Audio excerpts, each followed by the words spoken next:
everyone, I'm Maki. Today, I would like to talk briefly about a mobile armor that features in the Universal Century universe. A new mobile armor has appeared in the G Generation Eternal game. It's called the GROMLIN. It's a mobile armor that features in the G Generation series. Many fans probably think of it as an original weapon that exists only within the game.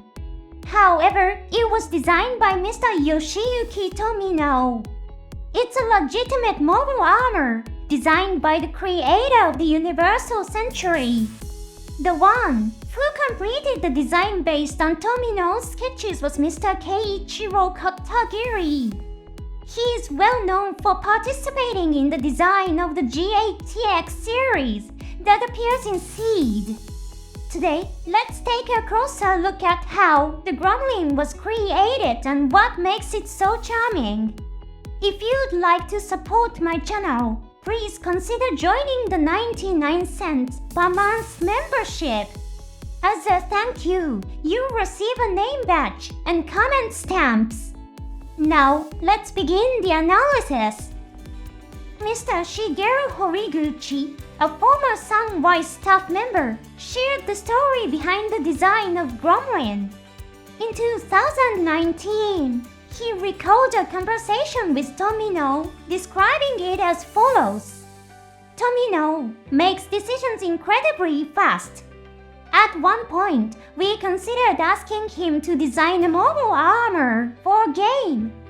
I checked with him to see if he would be willing to accept the request. He immediately said got it and got out some paper to start designing. Since we hadn't even made a formal request yet, I was confused. Tomino began designing freely. I nervously clarified what we need is a design for mobile armor. He replied instantly, of course I know that. I added that we were imagining a weapon of enormous size. Tomino replied I already knew that. However, the design didn't seem to follow the typical direction of a mobile armor.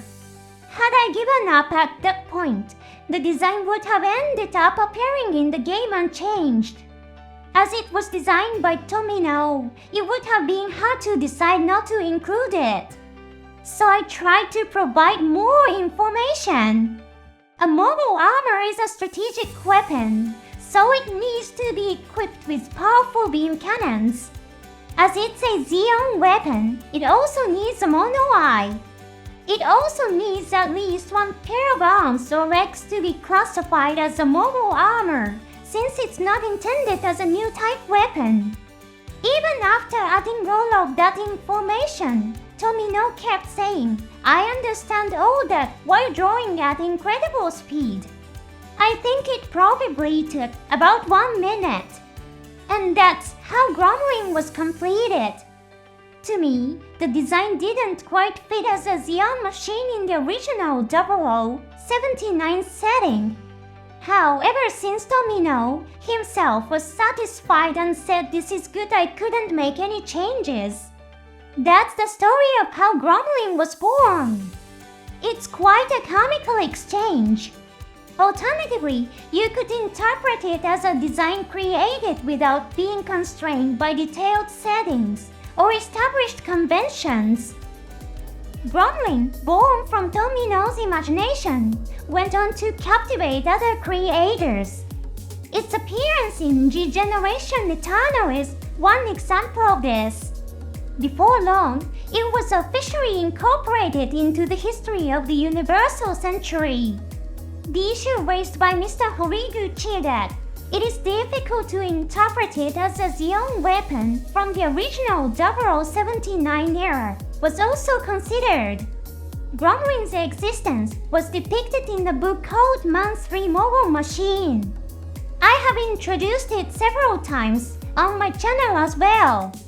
Although it is an official publication, it was released under the premise that it was written by individuals residing within the Universal Century world. It's a book written by an ordinary journalist in Universal Century 140. This is about 10 years before the events of Victory Gundam. In other words, the book presents information about GROMLIN that was found among the data gathered by the journalist through investigation. Whether or not GROMLIN actually existed is open to interpretation, but the word itself has now been established as part of the universal century world. I personally think this approach is really stylish and cool. It pays homage to Tomino's design while also respecting the world building of the universal century, which I think is fantastic. The successor unit GROMLIN 2 is discussed in the Mobile Machine article. The GROMLIN 2 was created by modifying the GROMLIN, a heavy mobile armor unit developed by Zeon as a decisive weapon. It was developed at Axis, where the remnants of the Zeon forces had taken refuge. This massive mobile armor was also referred to as a mobile ship. It is said to incorporate new nanomachine technology, achieving the three major principles of self-repair, self-replication, and self-evolution.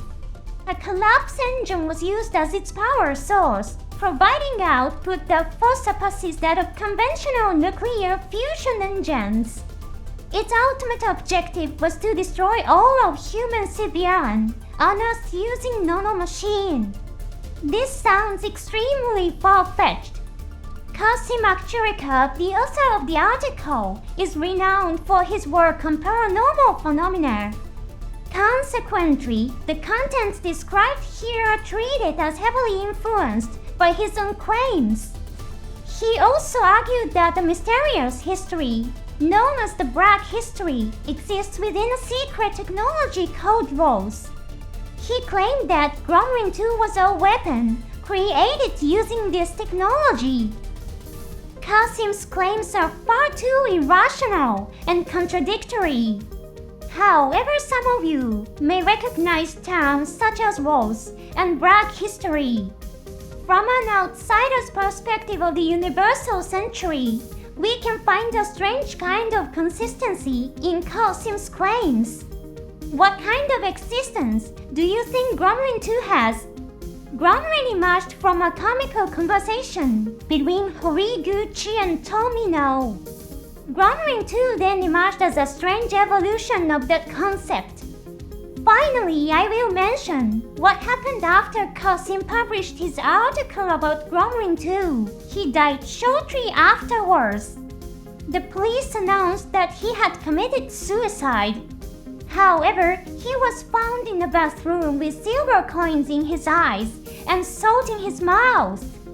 The meaning of this incident is completely unknown. This is the strange origin story and universal century narrative surrounding GROMLIN. I'm sure it will continue to fascinate fans and creators for years to come. Thank you so much for watching until the end. I'll see you again in the next episode.